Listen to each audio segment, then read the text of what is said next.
ಎಲ್ಲರೂ ಹೇಳ್ತಾರೆ, ಬಹಳಷ್ಟು ಜನ ನಮ್ಮ ಹತ್ರ ಮಾತಾಡುವಾಗ ಕಾಂಗ್ರೆಸ್ MLAಗಳು ಮಂತ್ರಿಗಳು ಹಾಗೆ ಸಿಗ್ತಾರಲ್ಲ, ಕಾಫಿಗೆ ತಿಂಡಿಗೆಲ್ಲ ಸಿಕ್ಕಿದಾಗ ಅವ್ರು ಹೇಳ್ತಾರೆ, ಮೊದಲು ಸಿದ್ದರಾಮಣ್ಣನೇ ಬೇಡ, ಈಗ ಯಾಕೋ ಒಂಥರ ಔಟ್ ಅವ್ರೆ, ಡಲ್ ಔಟ್ ಅವ್ರೆ ಅಂತ. ಬಡ್ಜೆಟ್ ಡಲ್ ಔಟ್ ಐತೆ, ಡಲ್ ಔಟ್ ಐತೆ. ನಾವು ಸ್ಟ್ರಾಂಗ್ ಆತಾರೆ ಅನ್ಕೊಂಡಿದ್ರಿ, ಬರ್ತಾ ಬರ್ತಾ ಅದೇನೋ ಹುಣಸೆ ಮರ ಏನೋ ಹೇಳ್ತಾರಲ್ಲ, ಹುಳಿ ಮುಪ್ಪಾದ್ರು ಹಂಗಾತತೆ ಅಂತ ನಾವು ತಿಳ್ಕೊಂಡಿದ್ರಿ. ಸ್ಟ್ರಾಂಗ್, ಇದು ಉಲ್ಟಾ ಕೇಸು. ಮುಪ್ಪಾದ್ರೂ ಹುಳಿ ಮುಪ್ಪಾಗಲ್ಲ, ಮರ ಮುಪ್ಪಾದ್ರೂ ಹುಳಿ ಮುಪ್ಪಾಗಲ್ಲ ಅಂತ.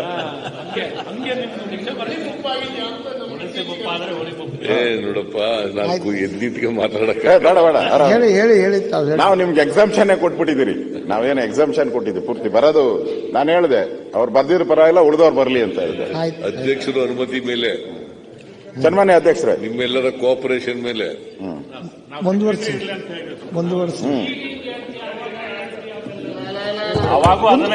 ಮಾತಾಡ್ಲಿ, ಅವ್ರು ಮಾತಾಡಕತ್ತಾರ, ಒಬ್ಬೊಬ್ರು ಎದ್ದು ಬಿಡ್ತೀರಪ್ಪ.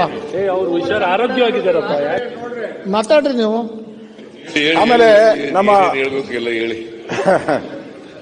ಆಮೇಲೆ ಮುಖ್ಯಮಂತ್ರಿಗಳು ಅವರು ಎಷ್ಟು ಖಡಕ್ ಆಗಿದ್ರು ಅಂತ ಒಂದು ಎಕ್ಸಾಂಪಲ್ ಕೊಡ್ತೀನಿ. ಖಡಕ್ ಹೆಂಗಿದ್ರು ಅಂತ ಹೇಳಿದೆ.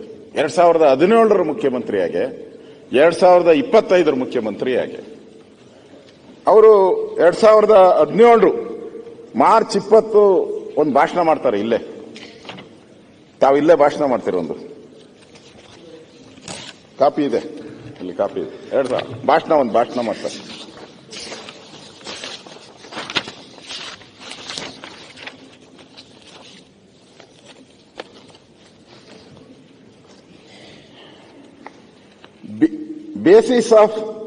Basis of the availability 2002-3-2017 basis of the availability government shell take the loan on the basis of affordability ಎಂದು ನಾನು ಹೇಳಿದ್ದೆ.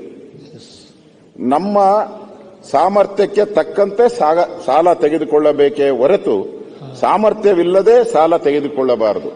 ಮತ್ತೆ ಇದು ಇಂಪಾರ್ಟೆಂಟು, ಇದೆಲ್ಲ ಇಂಪಾರ್ಟೆಂಟ್ ಅಲ್ಲ. ಇದು ಮತ್ತೆ ತೆಗೆದುಕೊಂಡ ಸಾಲವನ್ನು ಆಸ್ತಿ ಸೃಜನೆಗೆ ಖರ್ಚು ಮಾಡಬೇಕೆಂದು ಹೇಳಿದ್ದೆ, ಅದು ನಿಮ್ಮ ಗಮನದಲ್ಲಿರಲಿ. ಮುಖ್ಯಮಂತ್ರಿಗಳು ಅವತ್ತು ಸಿದ್ದರಾಮಯ್ಯನವರು. ಅಂದ್ರೆ ನೀವು ಸಾಲ ತಗೊಳ್ಳೋದು ಏನ್ ತಪ್ಪಲ್ಲ, ನಿಮ್ಮ ಶಕ್ತಿ ಎಷ್ಟಿದೆ ಅಷ್ಟನ್ನ ನೀವು ತಗೊಳ್ಳಿ. ಆದರೆ ಆ ಸಾಲನೆಲ್ಲನೂ ಏನಕ್ಕೆ ಉಪಯೋಗ ಮಾಡ್ಕೊಬೇಕು ನೀವು? ಅಸೆಟ್ಗೆ ಉಪಯೋಗ ಮಾಡ್ಕೊಬೇಕು. ಅಸೆಟ್ಗೆ ಇಲ್ಲಿ ಅಲ್ಲಿ ಕ್ರಿಯೇಟ್ ಮಾಡ್ತಾ ಇದ್ದೀರಾ, ಸೃಷ್ಟಿ ಮಾಡಬೇಕು. ನಿಮ್ ಪೊಲಿಟಿಕಲ್ ಇಶ್ಯೂಗೆ ಕ್ರಿಯೇಟ್ ಮಾಡ್ತಾ ಇದ್ದೀರಾ, ನಿಮ್ ಪೊಲಿಟಿಕಲ್ ಅಜೆಂಡಾಗೆ, ನಿಮ್ ಮ್ಯಾನಿಫೆಸ್ಟೋಗೆ ಕೊಡ್ತಾ ಇದ್ದೀರಾ ನೀವು. ಇದೇ 2017ರಲ್ಲಿ ಮುಖ್ಯಮಂತ್ರಿ ಹೇಳಿದ್ರು ಅಸೆಟ್ ಕ್ರಿಯೇಟ್ ಮಾಡಬೇಕು ಸಾಲ ಮಾಡಿದ್ರೆ ಅಂತ. ಅದೇ ಮುಖ್ಯಮಂತ್ರಿ ಈಗ ಮಾಡ್ತಾ ಇರೋದೇನು? ಅವ್ರು ಪೊಲಿಟಿಕಲ್ ಆಗಿ ಏನ್ ಹೇಳಿದ್ದಾರೆ ಅವರ ಮ್ಯಾನಿಫೆಸ್ಟೋದಲ್ಲಿ, ಮ್ಯಾನಿಫೆಸ್ಟೋಗೆ ಹೋಗಿದೆ. ಇದು ಅನ್ಯಾಯ. ಕೂತ್ಕೊಳ್ಳ ಸರ್, ಒಂದು ನಿಮಿಷ ಕೂತ್ಕೊಳ್ಳಿ. ಮಾನ್ಯ ಅಧ್ಯಕ್ಷರೇ, ನಾನು ಅವತ್ತು ಏನು ಹೇಳಿದ್ದೆ 17ನೇ ಇಸ್ವಿನಲ್ಲಿ, ಆ ಸ್ಟೇಟ್ಮೆಂಟ್ಗೆ ಈಗಲೂ ಬದ್ಧನಾಗಿದ್ದೇನೆ. ಯಾವಾಗಲೂ ನಾನು 2017ರಲ್ಲಿ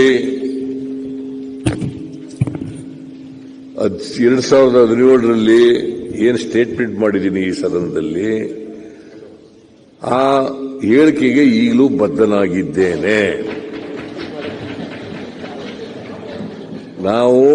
ನಾನು ಆ ಹೇಳಿಕೆಯಿಂದ ಬದಲಾವಣೆ ಆಗಿಲ್ಲ. ಆಮೇಲೆ ಕೇಳಪ್ಪ, ನೀನು ಹೇಳದಯ್ಯ. ಆಮೇಲೆ ನೀನು ನಾನು ಹೇಳಕ್ಕೂ ಮುಂಚಿತವಾಗಿ ನೀನು ಹೇಳಿದ್ರೆ ಹೆಂಗೆ? ಅವರು ಅನುಮತಿ ಕೊಟ್ಟಿದ್ದಾರೆ, ಅವರು ಈಲ್ಡ್ ಆಗಿದ್ದಾರೆ. ನೀವು ಮಧ್ಯೆ ಬಂದ್ಬಿಟ್ರೆ ಹೆಂಗೆ ತಮ್ಮ? ಸರ್, ಅಶ್ವಥ್ ನಾರಾಯಣ್ ಸ್ವಲ್ಪ ಆರೋಗ್ಯ ಸಮಸ್ಯೆ ಹೇಳ್ತಾ ಇದ್ದೀನಿ. ಮೈ ಬ್ರದರ್ ಅಂತಂದ್ರೆ ಪ್ರೀತಿಯಿಂದ ಹೇಳೋರು. ಸೊ ಮಾನ್ಯ ಅಧ್ಯಕ್ಷರೇ, ಫಿಸ್ಕಲ್ ರೆಸ್ಪಾನ್ಸಿಬಿಲಿಟಿ ಆಕ್ಟ್ ನಲ್ಲಿ 3 ಮಾನದಂಡಗಳನ್ನು ಹೇಳಿದ್ದಾರೆ. 3 ಮಾನದಂಡಗಳು ಏನು? 2002ರಲ್ಲಿ SM ಕೃಷ್ಣ ಅವರು ಮುಖ್ಯಮಂತ್ರಿ ಆಗಿರುವಾಗ ಇದು ಪಾಸ್ ಆಗಿರ್ತಕ್ಕಂಥದ್ದು ಇದೇ ಸದನದಲ್ಲಿ. ಅದರ ಪ್ರಕಾರ ಒಂದು ರಾಜ್ಯದ ಆರ್ಥಿಕ ಪರಿಸ್ಥಿತಿ ಆರೋಗ್ಯಕರವಾಗಿರಬೇಕಾದ್ರೆ ಏನೆಲ್ಲ ಮಾನದಂಡಗಳಿರಬೇಕು ಅಂತ ಹೇಳಿದ್ದಾರೆ. ಫಿಸ್ಕಲ್ ರೆಸ್ಪಾನ್ಸಿಬಿಲಿಟಿ ಆಕ್ಟ್ ಓದಿದ್ದೀನಿ ಅಂತ ಅನ್ಕೊಂಡಿದ್ದೀನಿ ನಾನು. ಅದರ ಪ್ರಕಾರ ರೆವಿನ್ಯೂ ಸರ್ಪ್ಲಸ್ ಇರಬೇಕು.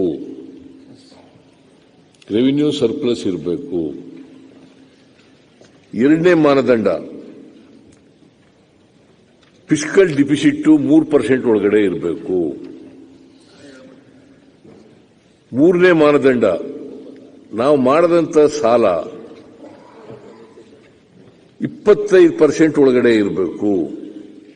ಆಗ ಮಾತ್ರ ಒಂದು ರಾಜ್ಯದ ಆರ್ಥಿಕ ಪರಿಸ್ಥಿತಿ ಸದೃಢವಾಗಿದೆ, ಆರೋಗ್ಯಕರವಾಗಿದೆ ಅಂತೇಳಿ ತಿಳ್ಕೋಬೇಕಾಗ್ತದೆ ಅಂತೇಳಿ ಈ ಮಾನದಂಡಗಳನ್ನು 2002ರ ಆಕ್ಟ್ನಲ್ಲಿ ನಿಗದಿ ಮಾಡಿದ್ದಾರೆ. ನಾವು 3ರಲ್ಲಿ ಒಂದನ್ನು ಮಾತ್ರ ಪಾಲನೆ ಮಾಡೋಕ್ಕಾಗಿಲ್ಲ. ಯಾವುದು ಅಂತಂದ್ರೆ ರೆವಿನ್ಯೂ ಸರ್ಪ್ಲಸ್ ಇರಬೇಕು, ರೆವಿನ್ಯೂ ಡಿಫಿಸಿಟ್ ಇದೆ. ಹೋದ ವರ್ಷ ರೆವಿನ್ಯೂ ಡಿಫಿಸಿಟ್ ಜಾಸ್ತಿ ಇತ್ತು. ಈ ವರ್ಷ 19,262 ಕೋಟಿ ರೂಪಾಯಿ ಆಗಿದೆ. ಹೋದ ವರ್ಷ 27,000 ಕೋಟಿ ಇತ್ತು. ಈ ವರ್ಷ ಕಡಿಮೆ ಆಗಿದೆ. ಮುಂದಿನ ವರ್ಷಕ್ಕೆ ಅದು ನಾವು ರೆವಿನ್ಯೂ ಸರ್ಪ್ಲಸ್ ಬರ್ತೀವಿ. ಮುಂದಿನ ವರ್ಷಕ್ಕೆ ರೆವಿನ್ಯೂ ಸರ್ಪ್ಲಸ್ ಬರ್ತೀವಿ. ನಂಬರ್ 1. ನಂಬರ್ 2, ರೆವಿನ್ಯೂ ಡಿಫಿಸಿಟ್ 3% ಒಳಗಡೆ ಇರಬೇಕು ಅಂತ ಇದೆಯಲ್ಲ, ನಾವು 2.91% ಇದೆ ಫಿಸ್ಕಲ್ ಡಿಫಿಸಿಟ್ 2.91% ಇದೆ. ಅಂದ್ರೆ ಈ ಎರಡನೇ ಮಾನದಂಡವನ್ನು ಫುಲ್ಫಿಲ್ ಮಾಡಿದ್ದೀವಿ. ಮೂರನೇ ಮಾನದಂಡ ಸಾಲ ನಮ್ಮ ಜಿಎಸ್ಡಿಪಿ ಇದೆಯಲ್ಲ ಅದರ 25% ಒಳಗಡೆ ಇರಬೇಕು. ಇಲ್ಲ, ನೀನ್ ಸುಮ್ಮನೆ ಏನೋ ಹೇಳಕ್ ಹೋಗ್ಬಿಡಪ್ಪ ಅಶೋಕ. 25.9 ಅಲ್ಲ, 24.95% ಇದೆ. 24.95% ಇದೆ. ಅಂದ್ರೆ ಕೂತ್ಕೊಳ್ಳಪ್ಪ ನೀನು. 44,000 ಅದನ್ನು ಹಿಡ್ಕೋರಿಲ್ಲ. ಅದ ಔಟ್ಸೈಡ್ ದ ಬಜೆಟ್ ಸಾಲ ಮಾಡಿರಿ, ಅದ್ ಮಾಡಿದ್ರೆ 3% ದಾಟಿರಿ. ಕೂತ್ಕತಮ್ಮ. ಎಲ್ಲ ಸಾಲ ಮಾಡದೆ ನಿಮ್ಮ ಕೇಂದ್ರದಲ್ಲಿ ಸಾಲ ಮಾಡದೆ ಎಷ್ಟೇ ಅಂತ ಹೇಳ. ನರೇಂದ್ರ ಮೋದಿ ಅವರು ಪ್ರಧಾನಮಂತ್ರಿ ಆದಾಗ ಕೇಳಪ್ಪ, ಇದನ್ನು ತಿಳ್ಕೋಬೇಕು ನೀನು. ತಿಳ್ಕೊಳ್ಳಯ್ಯ. ಅಲ್ಲ, ನರೇಂದ್ರ ಮೋದಿ ಅವ್ರನ್ನ ಬಹಳ ಆಡಿ ಹೊಗಳಿ ಮಾಡ್ತಿರಲ್ಲ.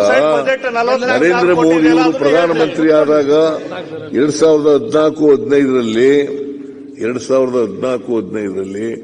53,11,000 ಕೋಟಿ ಇತ್ತು. ಈಗ 25-26ರ ಬಜೆಟ್ನಲ್ಲಿ 2,01,000 ಕೋಟಿ ರೂಪಾಯಿ. 200 lakh that means to say 56% ಆಗಿದೆ. 56% ಆಗಿದೆ. ನಾವೊಂದು 24.95, ಕೇಂದ್ರ ಸರ್ಕಾರದ್ದು 56%. ಒಟ್ಟು ಸಾಲ ಆಗಿರ್ತಕ್ಕಂಥದ್ದು ದೇಶದ ಮೇಲೆ 2,01,000 ಕೋಟಿ. 2,53,11,000 ಕೋಟಿಯಿಂದ 11 ವರ್ಷದಲ್ಲಿ ಎಷ್ಟಾಗಿದೆ? 53 ಲಕ್ಷದಿಂದ, ಅದು ಸ್ವಾತಂತ್ರ್ಯ ಬಂತವಿಂದ 53 ಲಕ್ಷದ ಇವಾಗ ಬಜೆಟ್ ರಿಪ್ಲೈ ಮಾಡ್ಬಿಟ್ರೆ ಆಮೇಲೆ ಏನ್ ಮಾಡ್ತೀರಾ ಸರ್? ಆಮೇಲೆ ಹೇಳ್ತೀನಿ, ಅದನ್ನು ಬೇರೆ ಹೇಳ್ತೀನಿ. ಇನ್ನು ಬೇಕಾದಷ್ಟಿದೆ ಹೇಳಕ್ಕೆ. ಇದ್ರ ಬಗ್ಗೆ ಮಾತಾಡೋದಿಲ್ಲ.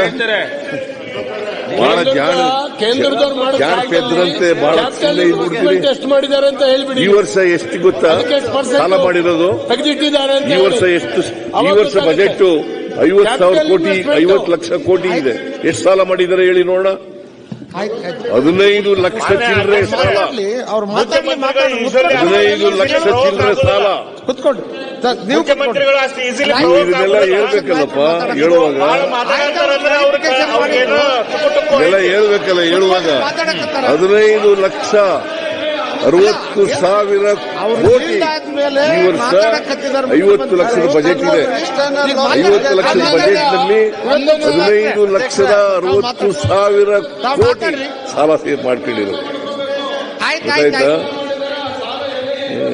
ಅದರಿಂದ ನೀವು ರಾಜ್ಯ ಸರ್ಕಾರದ್ದು ನಾವು ಮಿತಿ ಒಳಗಡೆ ಇದ್ದೀವಿ. 2002 ಫಿಸ್ಕಲ್ ಡಿಸಿಪ್ಲಿನ್ ಆಕ್ಟ್ ಒಳಗಡೆ ಇದ್ದೀವಿ. ಆದ್ರೂ ಸಾಲ ಮಾಡ್ಬಿಟ್ಟಿದ್ದೀರಿ ಅಂತ ಯಾವ ಬಾಯಿನಲ್ಲಿ ಹೇಳ್ತೀರಪ್ಪ? ಕೇಂದ್ರ ಸರ್ಕಾರದ ಬಜೆಟ್ ನೋಡಿ, ಅಧ್ಯಕ್ಷರೇ ಹೇಳ್ರಿ. ಕೇಂದ್ರ ಸರ್ಕಾರದ ಬಜೆಟ್ ನೋಡಿ. ನಾನು ಅದನ್ನು ಬಿಟ್ಟುಬಿಟ್ಟು ಕರ್ನಾಟಕ ಸರ್ಕಾರದಲ್ಲಿ ಸಾಲ ಮಾಡಿಬಿಟ್ಟಿದ್ದಾರೆ. ನಾವು ಇತಿಮಿತಿ ಒಳಗಡೆ ಮಾನದಂಡಗಳೇನಿದೆ 2004-2ರಲ್ಲಿ ಫಿಸ್ಕಲ್ ರೆಸ್ಪಾನ್ಸಿಬಿಲಿಟಿ ಆಕ್ಟ್ ಇಡೀ ದೇಶದಲ್ಲಿ ಆಯ್ತು. ಅದು ಅಧ್ಯಕ್ಷರೇ ಬರೀ ಕರ್ನಾಟಕ ಒಂದರಲ್ಲ, ಇಡೀ ದೇಶದಲ್ಲಿ ಮತ್ತೆ ಎಲ್ಲ ರಾಜ್ಯಗಳಲ್ಲಿ ಆಯ್ತು. ಅದರಿಂದ ನೀವು ಈ ಬಂಡತನ ಇದೆಯಲ್ಲ, ಈ ಬಂಡತನ ಪ್ರದರ್ಶನ ಮಾಡಕ್ಕೆ